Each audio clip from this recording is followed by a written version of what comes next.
Bonjour à tous, c'est Jean-Luc Haut sur sa chaîne YouTube. Aujourd'hui, nous allons parler de la Russie qui a tiré des missiles nord-coréens et cherche à acheter des missiles iraniens. Les récentes frappes de missiles russes sur l'Ukraine ont démontré que la Russie a utilisé des missiles balistiques courte portée livrés par la Corée du Nord. La Russie cherche également à obtenir des missiles balistiques courte portée auprès de l'Iran.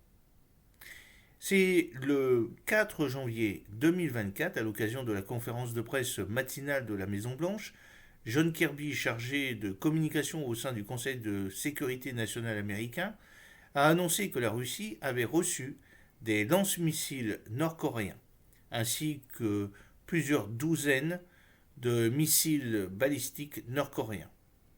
En plus de cette livraison, les forces armées russes ont récemment utilisé ces systèmes lors des deux dernières attaques massives de missiles sur l'Ukraine.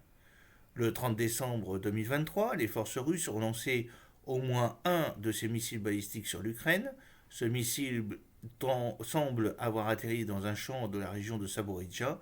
Et le 2 janvier 2024, la Russie a lancé plusieurs missiles balistiques nord-coréens sur l'Ukraine, notamment dans le cadre de son attaque aérienne nocturne.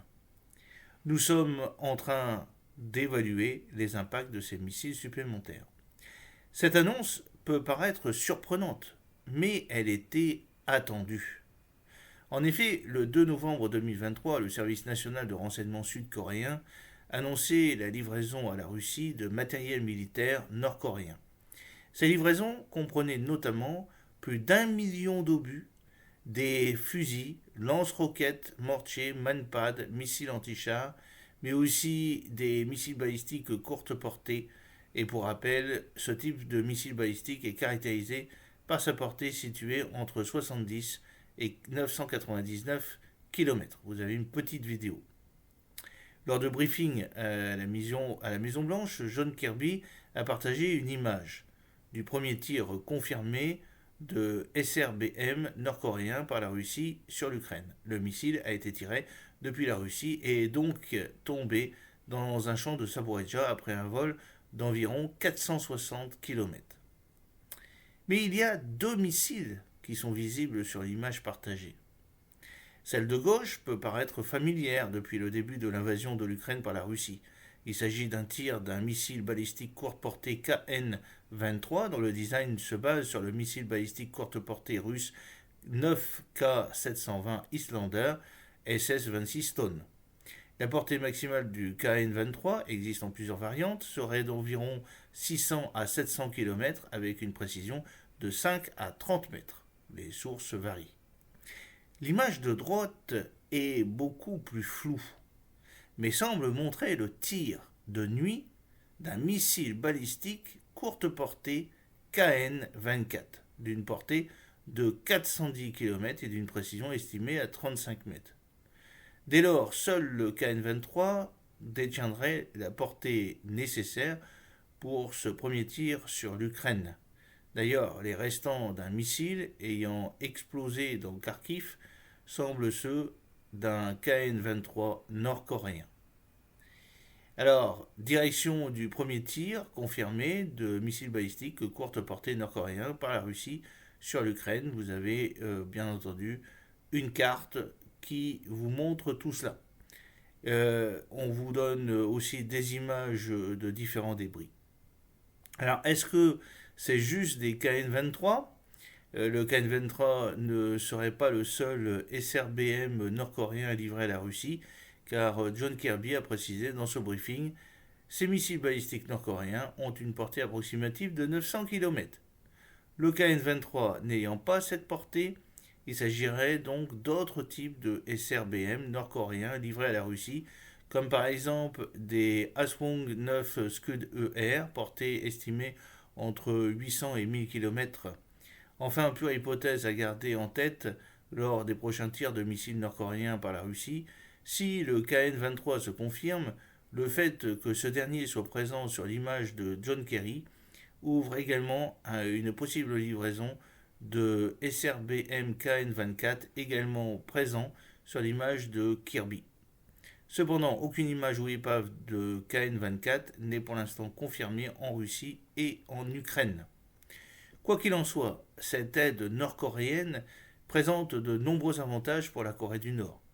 Ce sera peut-être l'occasion pour elle d'enfin remplacer la moitié des chasseurs de sa force aérienne. Sur près de 400 chasseurs, la moitié sont des MiG-15 des années 50 et des F-6, une version chinoise du MiG-19 datant de la fin des années 50, début des années 60. Il y a aussi la coopération spatiale et indirectement les technologies de missiles balistiques intercontinentaux. D'ailleurs, la mise en orbite d'un satellite espion nord-coréen le 22 novembre 2023 aura été possible grâce à l'aide de la Russie. Enfin, la Corée du Nord doit probablement avoir mis sur la table la question du domaine nucléaire et d'éventuelles aides technologiques russes dans ce domaine hautement stratégique. Alors, vous avez accès à une petite vidéo sur les commentaires. Alors, il y a aussi un achat en Iran. En plus de la Corée du Nord, la Russie se dirige aussi vers l'Iran une nouvelle fois. Ce dernier fournit déjà des drones kamikazes, Shahed, mais des discussions pour des SRBM seraient en cours, comme expliqué par Kirby. À l'heure actuelle, nous ne pensons pas que l'Iran a livré des missiles balistiques courte portée à la Russie. Toutefois, les États-Unis s'inquiètent du fait que les négociations russes visant à acquérir des missiles balistiques courte portée de l'Iran progressent activement. Le choix est vaste en Iran. Ce pays possède de nombreux missiles balistiques. En SRBM, il y a évidemment des Scud produits localement, dénommés Shahab, le Shahab 1, 2 dans ce cas-ci. Ceux-ci ont une portée respective de 300 et 500 km, mais une précision de 500 à 700 mètres. Inversement, le récent Deathful, sorti en 2019, a une portée maximale d'environ 1000 km et une précision de seulement 5 mètres. D'autres missiles existent entre ces deux extrêmes, mais de manière générale, ces systèmes fonctionnent. Le simple fait qu'Israël, ennemi juré de l'Iran, développe constamment ses systèmes antimissiles en est une preuve. Les SRBM iraniens sont également combat proven. En 2020, suite à l'assassinat d'un général iranien par les États-Unis, plusieurs missiles ont été tirés sur des bases américaines en Irak, détruisant plusieurs installations. Il faut préciser que, contrairement à l'important déploiement des systèmes antimissiles américains au Moyen-Orient, les bases ciblées ne semblaient pas disposer de systèmes défensifs aux capacités antimissiles balistiques. Tout comme la Corée du Nord, l'Iran peut aussi gagner de nombreux échanges avec la Russie et notamment dans le domaine nucléaire. J'espère que cette petite vidéo vous a plu. N'oubliez pas de cliquer sur le pouce pour la promouvoir, de vous abonner si ce n'est pas encore fait et de partager cette vidéo sur vos réseaux sociaux. A très bientôt, fidèlement, Jean-Luc O.